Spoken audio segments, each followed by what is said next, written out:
Good morning, everybody, and welcome. Come on in. I'll just let Zoom settle down and do its thing. Hello, hello. Lovely to see so many of you joining us today. See you all coming in there. Hi, I'm Emma from Small Business Britain, for those of you who don't know me. And today we've got the lovely Mark Tomkins with us. Hi, Mark. Morning, Emma. Good to have you here. Do let us know as you're coming in where you're tuning in from. Say hi in the chat. Tell us a bit about your business. It's always lovely for us to hear a bit more about you and kind of, what you want to get out of today's session. So today we have got a session all about how you can get your business found on Google. As I said, we've got lovely Mark, who is the director of Aubergine, and he specializes in helping small businesses grow their online presence. He's also got 30 years of experience, sorry, Mark, in SEO and digital strategy. So I know that you're really going to get a lot out of today's session. It's got some great insights. If you've got questions as we go, I do ask that you pop them in the Q&A just so that they don't get lost in the chat, because there are a lot of you today and we would hate to miss those. I'll go through those at the end of the session around 1:45. If you'd like to turn on captions, you can do so at the bottom. There's just a box and CC and you can turn those on. This will be recorded and we will send you out the replay tomorrow via email. So have a look at that if there's anything that you want to rewatch or catch up on. Finally, a big thank you to BT Digital Skills for making this session possible. Okay, Mark, I think that's probably enough from me. I will hand over to you so we can get cracking. Fantastic. Thank you very much for bringing that incredibly kind introduction. As Emma's very kindly said, I'm Mark Tomkins. I'm founder at Aubergine. We are a web and SEO agency based in Leighton Buzzard. I would say sunny, but it is not. But it's going to be glorious in the session today. So I am going to share my screen because I'm going to go through some slides that support the sort of things that we're going to talk about today. So if you pardon me just a few seconds while I get that on screen. There we go. So the title of today's session, how to get your business found on Google. So what we're going to be doing today is debunk some myths, because there's a lot of people out there that think they know how it works. There's a lot of kind of, oh, it must be AI, there must be this, there must be AI. So we're going to provide some clarity so that you've got the information and the knowledge to be able to go away and actually do something about it. So what are we going to do? Well, the idea behind today is that you will leave the session with actual knowledge and tips that you can go away to get your website found on Google. We are going to focus just on Google now, today, because it is the largest search engine in the UK. If you can't be found on Google, well, look, you are there in the middle of nowhere, tumbleweed rolling past. Look, the economy isn't great at the moment, and the whole idea about you being found on Google is going to better support you getting that extra inquiry, getting that extra sale. So let's get stuck in. The idea behind today is I'm going to talk about some fundamental aspects of search engines, how they work, what works, i.e. what it's looking for. So what does a search engine look for to index it? When we talk about indexing, essentially we're talking about putting your website's pages in the database of Google. Google is a searchable database of pages. So the idea behind today is to make sure that your website and the pages and the content therein are correctly indexed by Google, taken a snapshot of, it's aware of, and that means that when people search for the things that you want to be found under, it can return your website in those search results. But there are lots and lots of contributing factors, lots. And what I hope that you'll be able to take away from today is that it's about doing a few of things. It's not just about doing one thing, because there are lots of contributing aspects to this. So, to improve your visibility on Google. And by the way, these techniques are best practice techniques, and the other search engines out there will also behave in the same way as Google in terms of looking at it from a point of view of, yes, I'm going to index that site, and when somebody searches for something, I'm going to return it. They all work in pretty much the same way. I'm sure they've got their own proprietary code underneath, of course, but they all work in the same way. Our focus today is on Google. So what you're looking at on the screen right now are the fundamental search engine basics. What do I mean by that? Well, I mean these 7 things are all of the sorts of things that you should be doing to give your website the best chance of being found when people search for your stuff. Okay? There are going to be things that are technical that we talk about this morning. So it might be that you won't be able to do some of these things yourself, and you're going to need to get a web developer to help you.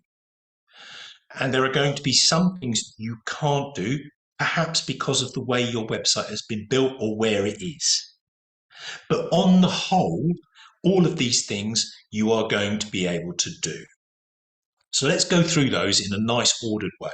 First of all, it might seem like a daft thing to say, but a well-built site is one of the most important things. No errors, no problems, no missing pages, making sure that the content is good and accurate, not spammy. The website isn't slow, and as I've said on point 3, is mobile optimized. People call it responsive. We're going to come to that during the session. So a well-built site. The next thing, Google's measurement stick, if you like, is how fast is it? Because speed is everything. It's Google's rules, it's Google's game, it's their bat, it's their ball. Now, their measurement system, if you like, of how well performing a website is called Core Web Vitals. And page speed is one of the core elements of that, because there are essentially 2 experiences. There's the desktop experience that you would look at on a desktop computer or a laptop, and then there's the mobile experience that you would look at on a phone or a small tablet. And those 2 measurement points will determine really whether Google feels that it's in a digestible format enough for it to rank higher than perhaps a site that is slower or not mobile friendly. We are going to go through this in a lot more detail later on. The next point, obviously, mobile experience. More than 80% of all surfing is on a mobile phone. So making sure that your website works perfectly on a mobile phone, making sure that the forms work, the buttons work, no pinching and zooming, no pop-ups, all of those kind of things on the mobile experience is good. This is critical. Third-party verification. Let's talk about that. Links to your website are very important. Links on your website, useless. But it's about third-party verification, and later on we're going to talk about trust. Google needs to be able to trust to return, or rather send somebody to your website. So if I search for something and my website comes up in the search results, the listings along with loads of others, Google needs to be able to trust me as a website owner to deliver what I say I'm going to. Meaning, if I have a page and that page talks about new golf shoes that are a particular brand, for example, but you can't guess what I do at the weekend, it wants to know that if it delivers your page in the search results and somebody clicks through from that to the website, they're not going to immediately go, well, this is nonsense, I'm going to go back to Google. It doesn't want to do that. Google's got one job, and that is to deliver a successful search result. So links to your website from other people's websites, provide that extra validation, that extra trust, because Google's going to go, well, if that and that website link to there, I'm going to trust that a bit more. Again, we'll cover this in a bit more detail.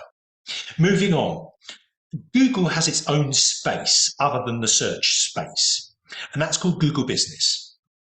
I have talked about this on previous webinars before, but it is one of the very last free bastions of Google's services. It is free. It is putting you on Google Maps. It's giving you access to Google reviews. And these two things are very powerful because it's Google space. And so guess what? On a search result page, it's going to put two things at the top. A, the people who pay to be there, so the paid advertising, which, by the way, we're not going to talk about today. And then directly below that, it's the local search results, the maps, and what come with that are reviews. Reviews are very important. Reviews are that third-party verification, that building of trust that other people have had a positive experience buying from you, working with you. Because, unfortunately, people lie. Websites lie. You can't trust anyone these days. But if lots of people link to your website, lots of people have given you a positive review, there's a much greater chance that what you say you do, you actually do. So it's all about trust again. That's going to be a theme of today, trust. And then what supports that is be an expert. This is my phrase. This is a phrase that I use. Be an expert, expression of expertise. Run classes, webinars, blogs. Tell people how you do your thing. Share your knowledge, because your expertise, your knowledge is what sells you. Don't worry. There's always that worry. People, yeah, but if I tell people how to do it and I tell people, essentially what's underneath the hood, they're not going to give me any business. Those people that don't give you business were never going to be customers anyway, because they're the sort of people that, I can do it myself. They weren't your customers in the first place. Be the expert. Share your experience, share your knowledge. And this is done really well with things like webinars, with blogs, sharing the blog content on your social channels, run classes. One of the most watched genre of videos on Instagram is watching people make stuff. We're fascinated how people make stuff or do their thing.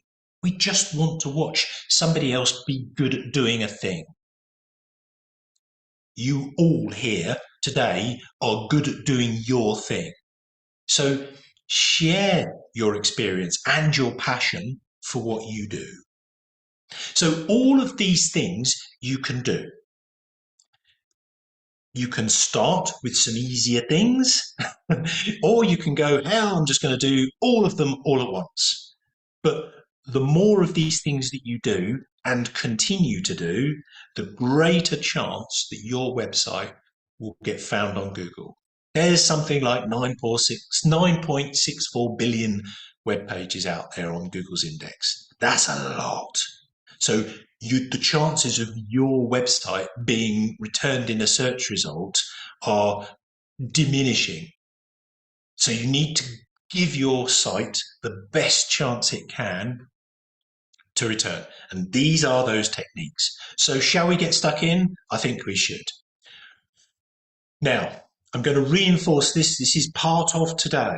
I want you to go away from today thinking, putting your question about promoting your website online through the filter of trust. Can Google trust me? Can Google trust what I say?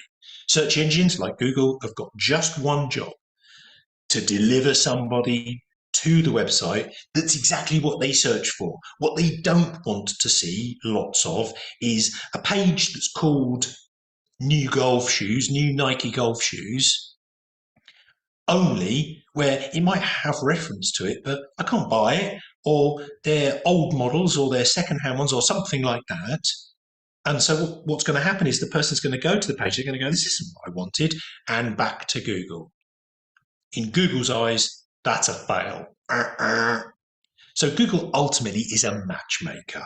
It wants to match somebody's search results with the most successful page. As I've said before, people lie. Google doesn't trust you to tell the truth on your website. Google's looking for third-party validation. Other people who link to your site, other places that say, these guys are great, like reviews. So let's get stuck into the easy one. I'm sure many of you have done this already, but you need to make sure that you claim the Google Business, used to be called Google My Business, Google Business Profile. That's the thing that appears in the right-hand side, and you can upload pictures, there's a map, this is where the reviews get shown, all of that good stuff. It's free. So you definitely should be doing it. Search in Google, Google Business, and follow the instructions to get yourself registered. Once the account is set up, you can then populate it with photos and information to make sure that this panel here is nice and populated. Now, you'll also notice that what comes with that are these lovely gold stars, and who doesn't love a gold star? These are the reviews, Google reviews. We'll come to reviews later on. But looking at this, this is really where you need to get to. A fully populated Google Business Profile, because that's what's going to get your business output on a map, and that's what's going to give you the control of reviews. Now, some people say to me, I work from home, I don't want my address showing. Some people say to me, oh, we've got offices all over the country. Okay, let's deal with the first one. Google needs to know where you are. Google is about local search results. If you are a shop, if you are a cafe, if you're a business that has a fixed place, it needs to know where you are. So you are going to need to put your address in. If you are a work from home business, you can make a claim to be able to have the address hidden. Underneath, it's still going to put you in, for example, Leighton Buzzard, because it does need to tell its users that you're in Leighton Buzzard. It doesn't want to serve this page up to you if you're in Manchester, because it's not a local search result. Leighton Buzzard and Manchester are 142 miles away from each other. So it's really important to remember that. If you are a work from home business and you don't want your address showing, you will need to go down a different registration route. But ultimately, an element of your address will show, because this is about where you are in the country. But in those search results, below the paid advertising, you then get the Google Maps and the Google Business Profile. Now, I've highlighted on this page something called meta title and meta description. That's those bits that are highlighted in yellow there. All websites have got web pages, and those pages are called things. So meta page title is the title of the page. Meta page description is the short little description that gets displayed. Now, if you own a website, it will probably be a separate box within the admin of each page for you to put in those words. And as you can see, it's limited. It's a little bit like an old-fashioned tweet. It's limited to about 150 characters. And in that short, concise way, you've got to describe your business or what that page is about. The purpose of the meta description is to instantly show the viewer what that page is about. So making sure that the page title is exactly what it is, and making sure that the meta description is accurate. Now, very often, website systems will allow the first sentence on the page to be the meta description. But it's important to check that out on your website, because that first sentence might not be particularly descriptive about that page. You might need to be able to get control of it. Now, you'll remember a little while ago I said about some of these things being technical and you might not be able to do them yourself. If you're using a WordPress-based website, you can control this. It's called the meta description. There are lots of free plugins out there that will allow you to get control of that. The best one that I recommend is called Yoast, Y-O-A-S-T, and it will allow you to write the page title and the meta description per page. Okay. As you can see on this Google search results page, it's really important because you want that bit of text to describe what the page is about, because people skim read. In a search result, we'll see all of this and they're going to go, oh yeah, website designer, latent buzzard, build websites, yep, those are the people for me, click. It's a really, really important part of getting people to your website. You've got to think about it in different stages. Being found, and then going from being shown in the listing to delivering people to the website, and then the experience they get on the website. It's a 3-stage journey. So the takeaway from this particular aspect is look at your website construction. Can you control the page title, the meta page title, and the meta description? That's something that you should be looking to do. Also, setting up your Google business profile. It's free, it gives you place, it gives you landscape on Google. Why would you not do it? Because this is what you get. When people search for local businesses, this is what you get once you've got your Google business profile. You get placed on the map and you get listed here. It's what you want because it says straight away to the person, these people are verified. There they are on the map. They've got a nice lot of reviews. There's the phone number. Click to go to the website. These are really good things to do. So the takeaway from this section is, if you haven't got a Google business profile, go and set one up.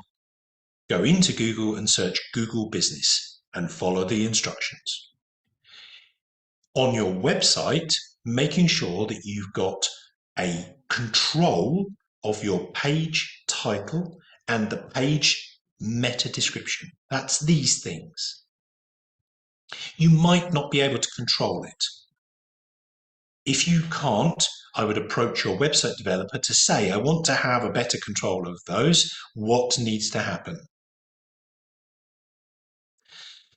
Okay, so another aspect of Google Business is reviews. Now, we all pay attention to reviews. And yes, we've read some and you read it and you go, well, clearly they're crazy. But for the most part, reviews are a very, very powerful thing because they tell people who have gone before you that it's okay to go to this business or it's okay to buy from these people. It's what you want to see.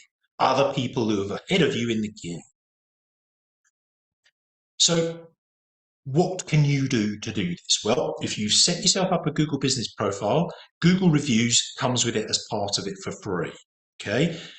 And the reviews that people leave you get displayed on your profile like this down here on the right-hand side. You can also use that data on your website. Once you've got your Google business profile set up, there is a tab in the account called Reviews. And it will give you your unique URL that you can send to customers to get them to leave you a review. And I think it's really important that you build that in as part of your marketing strategy. When somebody's bought from you, send them an email afterwards saying, it means a huge amount to us as a small business of your experience and what you thought, and would you mind sharing? Be brave. Don't worry. I mean, if you've had an argument with a customer, for goodness sake, don't send them the link. Be sensible. But on the whole, when somebody has bought something from you or you finished a project for them, send them an email with a link to it and say, we'd really welcome a bit of feedback. Because for the most part, people are very happy to share their experience. So you are accumulating these reviews where people can give some good, honest feedback, and that's good. You want that. How do you make best use of it? Well, those reviews automatically appear on your Google profile and on Google search results.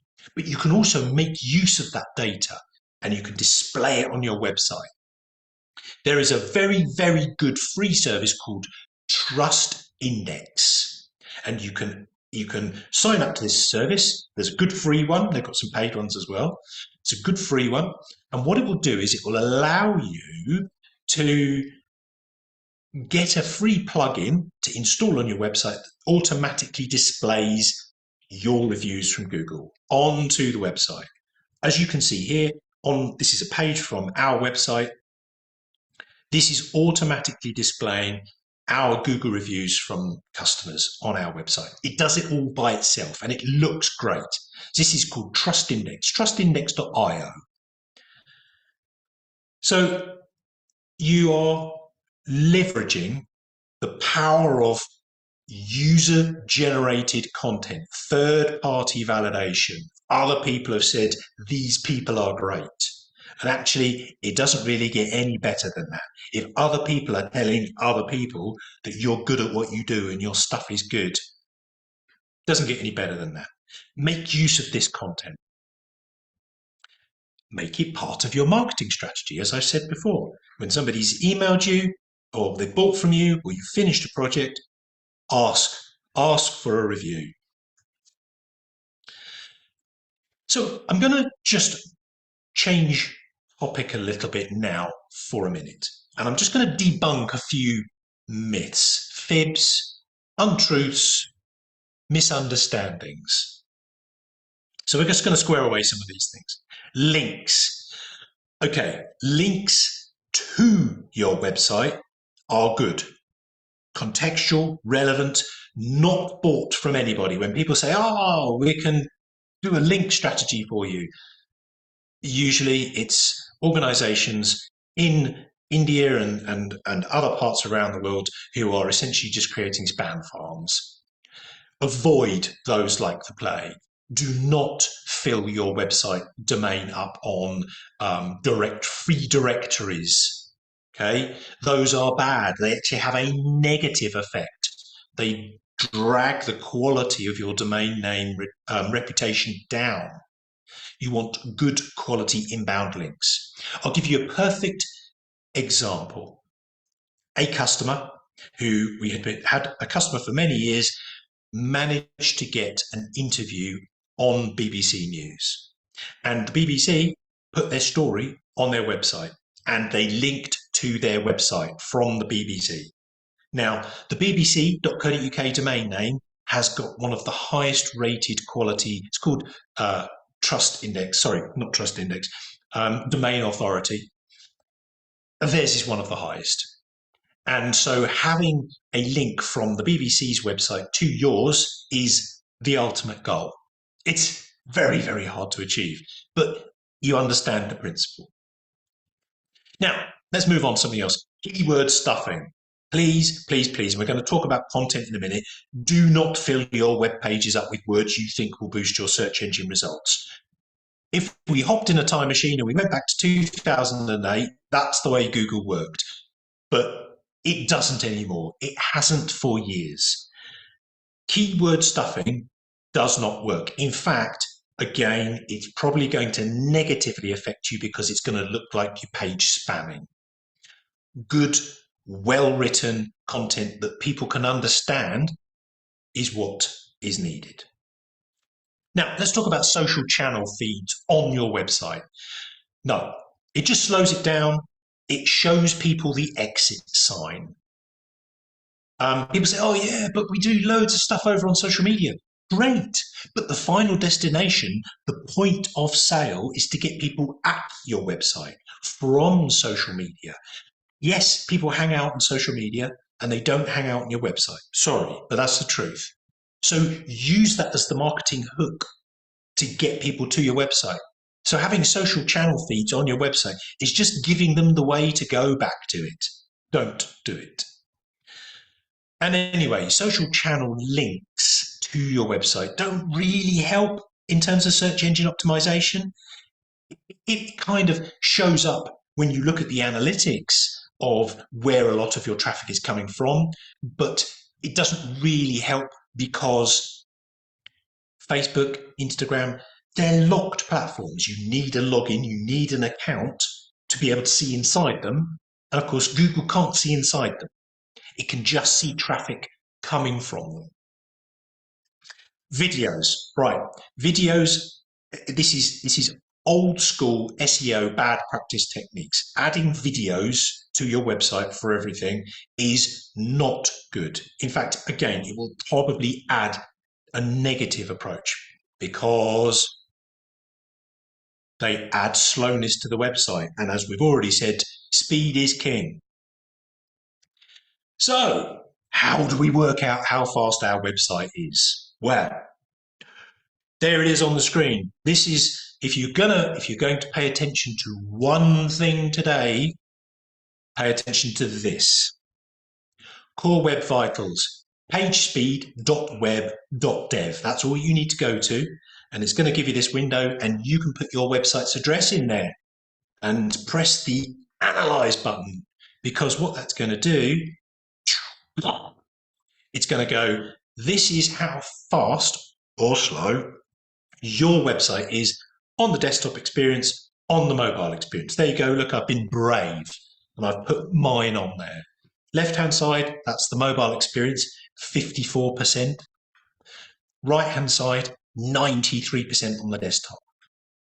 Interesting, right? Very interesting. Now, there's lots of numbers on there, and you might look at it and think, well, I don't know what the hell that means. First contentful paint, time to interactive.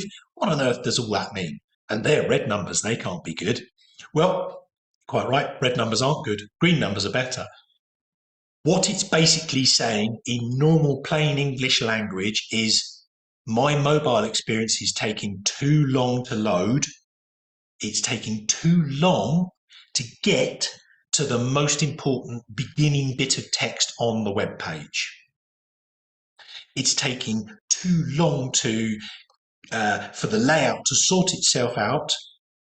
And so from a mobile experience perspective, work needs to be done here. Now, you might imagine that I have teed this up already to make it look like that. Actually, most of Aubergine's customers find us by a desktop or a laptop. And we know this because we look at the Google Analytical data almost every day. And so we know the majority of our customers come from a desktop-based experience. But nonetheless, this demonstration shows that we need to improve our mobile experience. So what does it mean? Well, let's have a look at some of the detail. There we go. Okay, lots of words, lots of technical jibber jabber on the screen. Don't worry, I'm going to explain it. Red triangles, bad. Red triangles basically meaning you're doing this wrong, something's wrong. Yellow squares, it's not great, but it's not a red triangle. And what it's saying here is the images aren't optimized, so the files are too big, or it's trying to load big pictures or big videos at the start of the page and just taking too long to load. There's some code errors coming through here, JavaScript errors. Again, remember, some of these things you might not be able to do, but at least you are aware of them to be able to go to somebody who does know what they're doing. So essentially what you're looking at here is, and there's one there down at the bottom, anybody who goes to my website will see that on our homepage, we've got a big video of somebody using a mobile phone on a website. Big video right at the top. Bad news. It's taking too long to load. Now, we actually did a test and we removed that video and it went from 54 to 88. So we then were aware of the problem. Now, we chose to leave the video in because we wanted our website visitors to have that experience at the cost of the site being slow and potentially affecting our visibility on Google. But that's our choice. You might choose differently. But as you can see, this list is essentially a shopping list, a working list for your web developer to be able to go, yes, I can fix that, and that. But you might look at it and go, well, yes, I've got this thumping great picture on the homepage, I can fix that. So takeaway is, let's just scoot back to that screen there. There we go. Page speed, .web.dev. Go and have fun. Right, let's move on. We are now talking about the web pages themselves, well-structured web pages. What do I mean by that? Okay. This is going to be not the only time I say this. Do not stuff your web pages full of text. Make it bite-sized text. Make it something that people can read. Make it something that people will easily be able to digest. Use structured headings on the page. What do I mean by that? I mean headings of the content. H2, H3, structured headings. This is good from an accessibility point of view. You can't ignore that.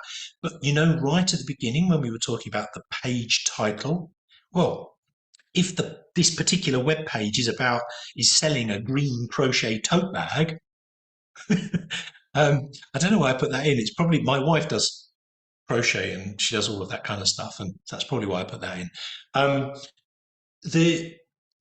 Call the page that, and make sure that the page has got paragraphs, structured sections describing it. Don't go overboard. And we'll come to AI in a minute, okay, about content, but do not overfill. People, humans, skim read. Nobody reads anything thoroughly these days. And with the advent of GPTs and things like that, I think we're going to be becoming even more lazy. So chunk it down into small pieces that people can skim read, because you're going to give them a much better experience. And if the people have a better experience, they're going to be on the page longer. And that tells Google they're having a positive experience. If it's a great wall of text, they're going to come to it and then they're going to scoot away because people are lazy. People won't read. That, I'm afraid, is the cold, hard fact. So look at the content.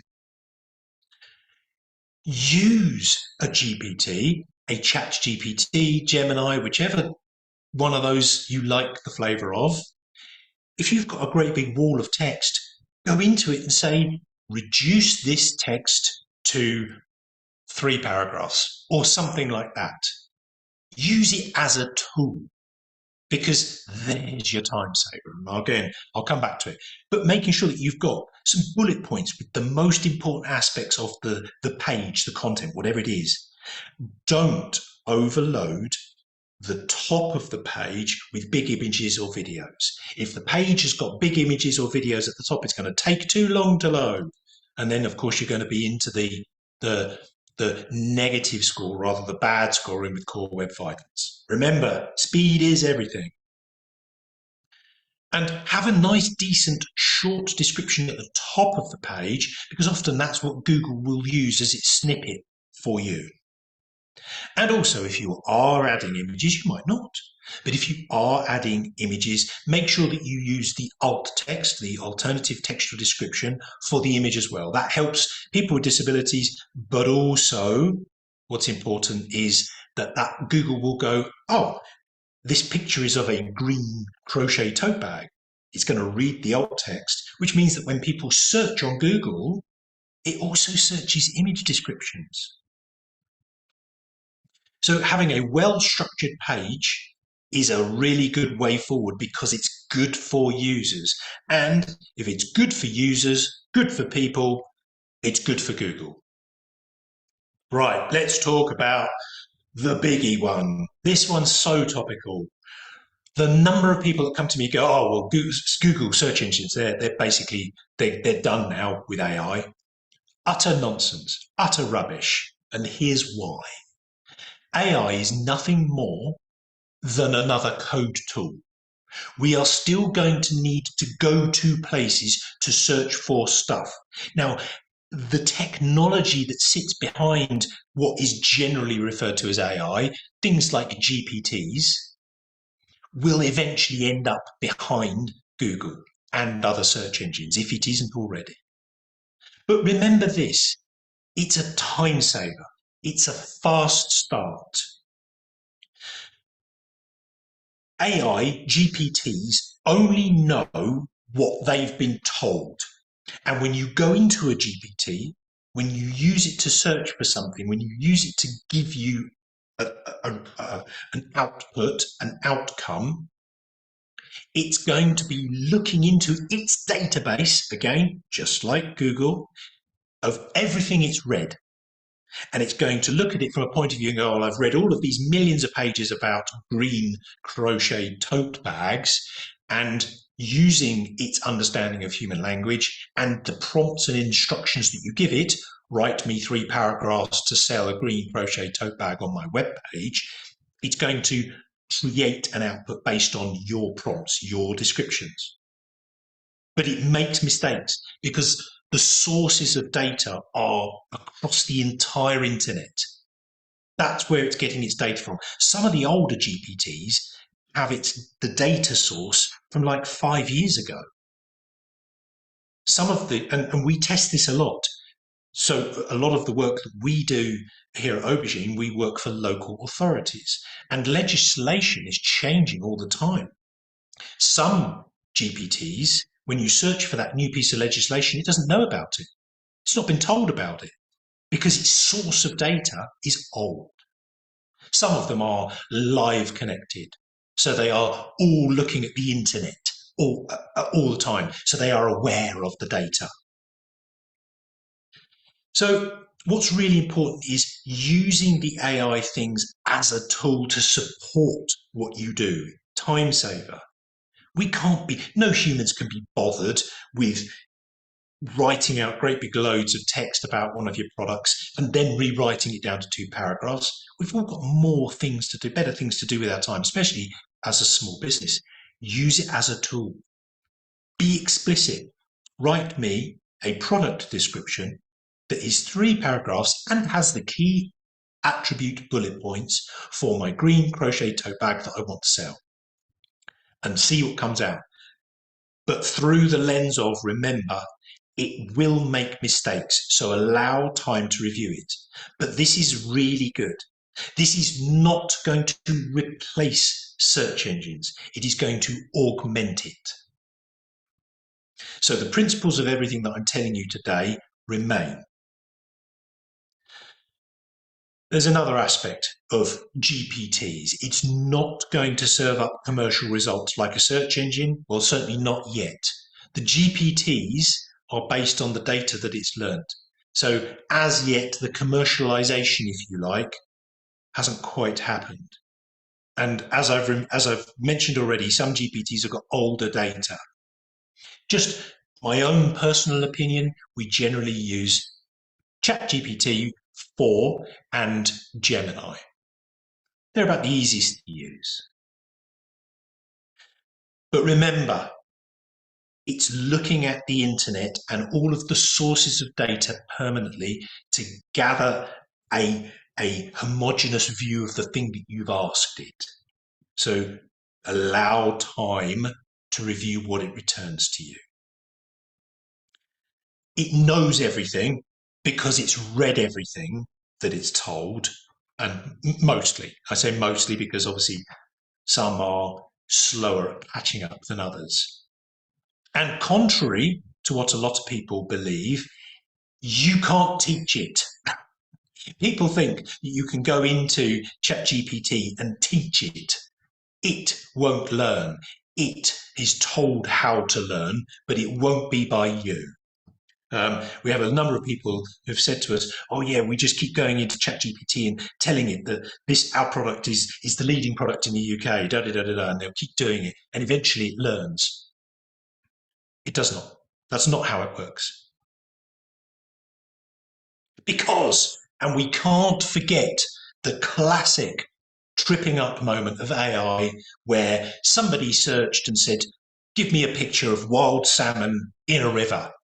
And this visual demonstration of the literal response was brilliant. Because what this says is the most common source of wild salmon were food places, restaurants, supermarkets. And so it went, well, this, in my mind, wild salmon are these lovely fillets of salmon. And so I'm going to put these in the river. It does what it's told and it makes mistakes. So I'm going to move on now a little bit because I want to just kind of reinforce an aspect that is unique to you. We've got hundreds and hundreds of small business owners on the webinar today. And thank you, by the way, for making the time to come to listen to this, this webinar. Our friends at Small Business Britain and BT have been very kind in allowing us to host these sorts of things, to share a bit of love. Share the expertise. Be the expert. Every single one of you on this call cares about what you do because, well, you must, because you've gone and done the suicidal thing of setting up your own business. And, you know, when you look at it on reflection, you go, what was I thinking? Well, I set my own business up more than 25 years ago. And if I'm honest, every now and again, I have a bit of a wobble too. Every now and again, I go, what was I thinking?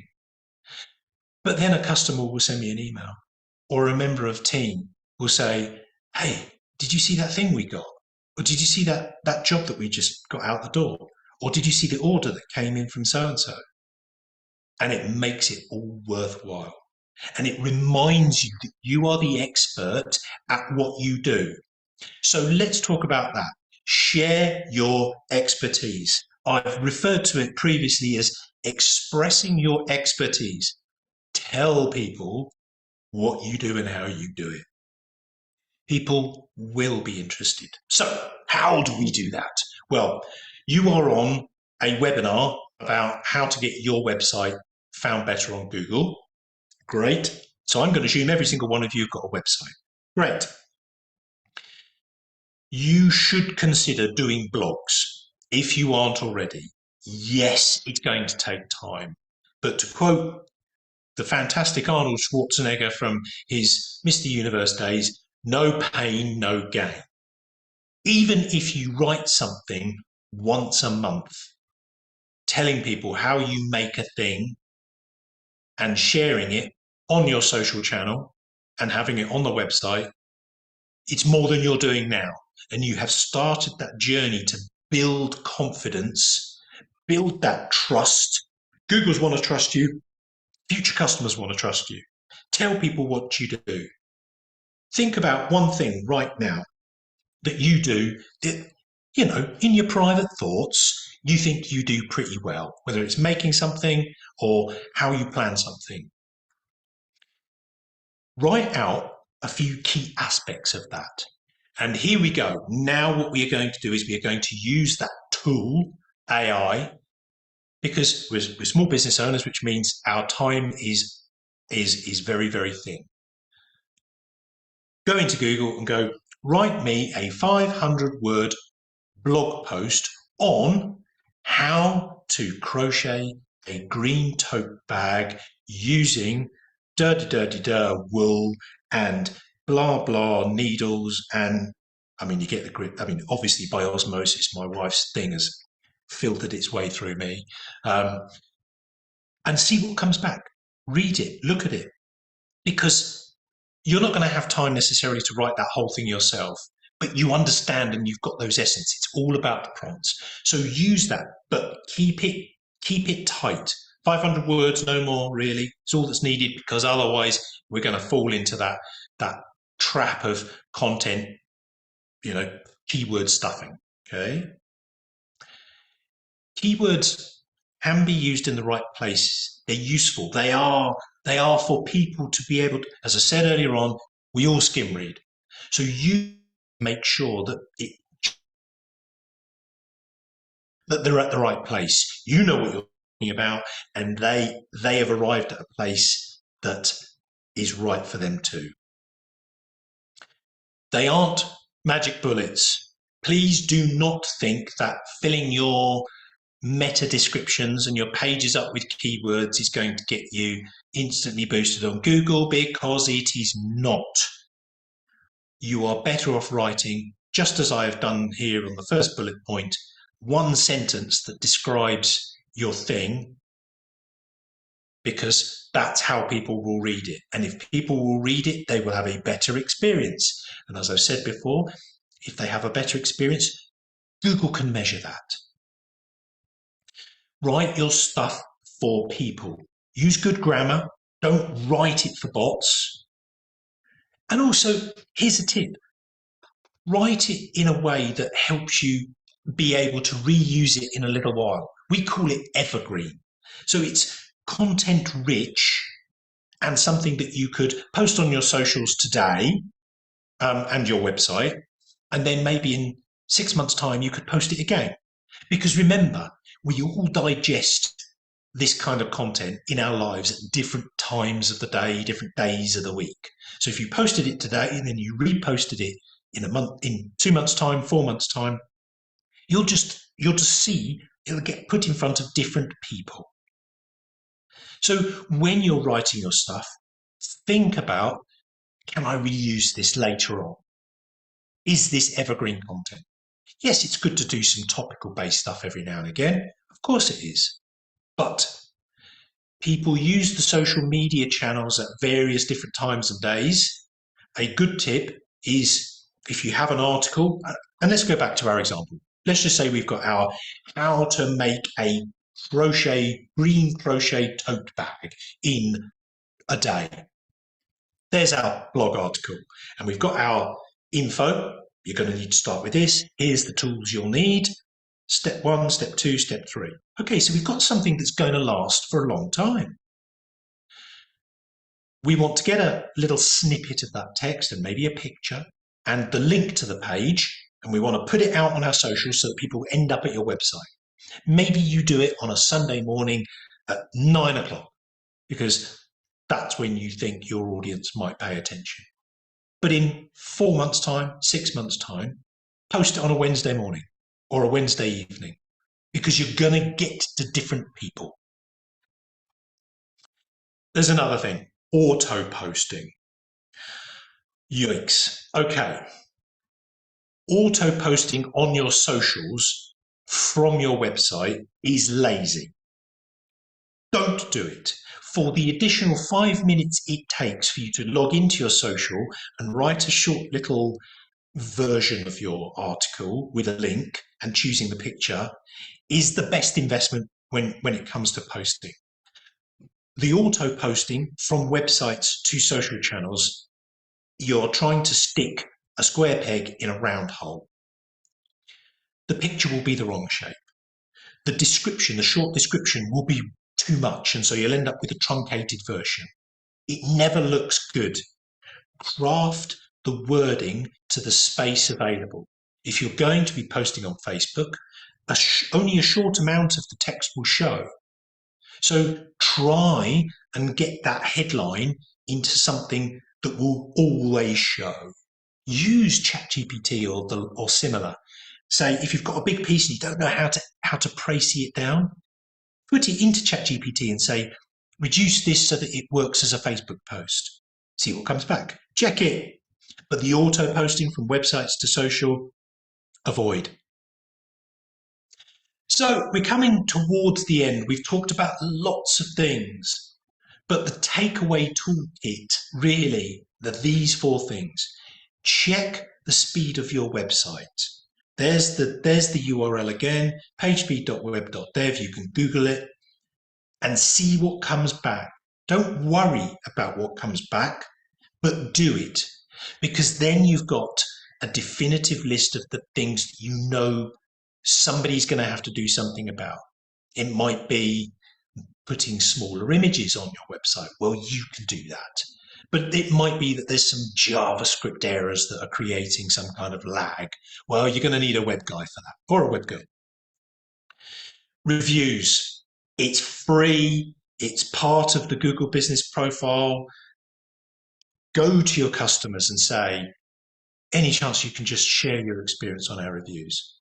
we at Aubergine typically get 3 in 5 requests. We'll get 3 reviews for 5 requests. That's a pretty good hit rate.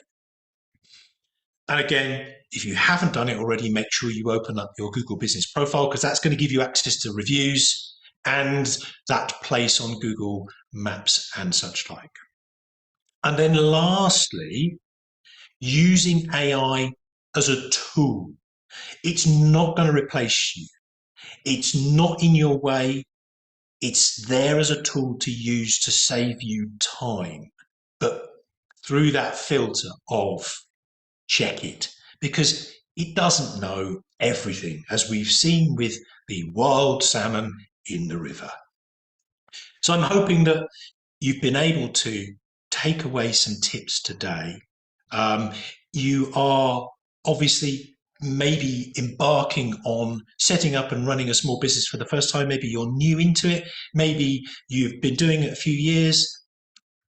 Wherever you are in your small business journey, it's always good to listen to others that have gone before you, obviously, but be open-minded to trying new things like this. Try it. If it fails, what does it matter? But if you get one more follower on social, if you get one more sale because you did a post on a social and somebody ended up at your website, great. Think about, how can I do that again? So thank you. Thank you for your time. Thank you to our lovely friends at Small Business Britain and BT. Emma, I'm guessing maybe there might be 1 or 2 questions. I'm hoping there is. There's about 50 plus questions, so lots to get through. Okay. Well, thank you so much, Mark. There's so much love. People are giving you thumbs up, claps, love hearts. Everyone's really enjoyed the session. So thank you so much. We really appreciate it. Without further ado, I shall dive straight in. First question is, what impact does alt text have on SEO? It does have an impact, not a massive one, but it is a good thing to do, because when you search for something on Google, you'll all have noticed the images tab.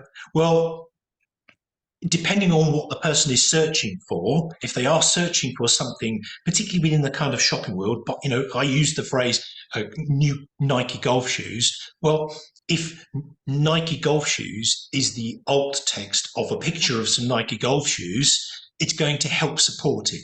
But also from an accessibility point of view, 1 in 5 people, 1 in 5, that's 20%. Yep, 20% have a disability. Right? The purple pound is worth something close to 300 billion pounds on the internet. They buy golf shoes, they buy green crochet tote bags, but their assistive technology that they will be using on their computer really uses alt text for images. So use it. Absolutely. Amazing. Do you have any tips for getting your business Google verified? As a virtual business with no premises, I'm having some problems. And without, of course, you can't get your Google reviews, can you? No, it is a really tricksy thing. As I said earlier on, if you don't want to show your address, if you really don't want to expose it, Google is about local search. Google wants to know where everything is. It's single point of reference is, where in the world are you? Because I'm going to deliver search results based on where you are. It doesn't like national search results, really. It wrangles those. Now, during COVID, it actually relaxed the whole Google Maps and Google Business location thing, and it allowed people who worked from home to hide their address. But that is becoming harder and harder to find. Sometimes you'll log in to create a new Google Business profile, and it will give you the option. Sometimes you won't. It's really hard. If you have Google Ads, so if you pay for some Google Ads, you get Google support, and you might be able to then leverage some support then. But after all of this is free. There's no support. So you kind of get what you pay for, and as you're not paying for anything, you get what you get. And I guess as well, if you then, if you've hidden your address, then you're not going to show up on the map. So even if maybe you don't want to do that, I don't know, that's a tricky one, isn't it? Yeah, it's about transparency as well. Google doesn't really want to be overly highlighting the fact that somebody can mask behind well, an invisible location, and could be anywhere. It could be outside of the country. Who knows? Totally. James asked, can videos also be positive to increase engagement and dwell time? If I'm going to add them, what do you think is the best way? He suggested maybe embedding into YouTube. 100%. You kind of answered your own question there, James. All videos should not be directly installed on your website. All videos should be loaded onto a YouTube or a Vimeo channel. That will give you the share embed, because when you grab that URL of a YouTube video and you plop it on your website, it'll pull the video through and display on your website. Do not do it at the beginning of the page, because that will add to the slowness. Videos, generally speaking, are best located about halfway down a page, because people have got to the point where they've gone, I've read the page, I'm at the right place. I've read a bit more, I'm at the right place. Oh, there's a video, I'm going to engage. So. Amazing. Cool, thank you. We are running out of time, so I'm going to ask you one more question, but I know there's so many that haven't been answered, so I can only apologize for that. But Mark, would you be happy for people to contact you on LinkedIn if they have any questions, or another? Yeah, I'm on LinkedIn, and also aubergine262.com. You can go and have a look at the website. There's a contact form on there, and message me. Amazing. Okay, final question. If I don't have a dedicated mobile site, will that affect my rankings, or will it be the same website optimized for desktop? Yeah. Yeah, afraid so. If your website is not mobile optimized, I'm afraid you've got some tricky times ahead. Your primary mission is to get a mobile responsive website. Amazing. Cool. Well, I'm sure everyone has lots of things to do today to optimize their website and hopefully improve their SEO. So thank you to everyone for joining and for all of the amazing engagement we had. Thank you so much, Mark. And have you got any final words before we close? You're doing a great job. Carry on doing it, because you've got to continue to love what you do. Absolutely. Amazing. Thank you all so much. And we hope to see you again soon. Bye. Thank you.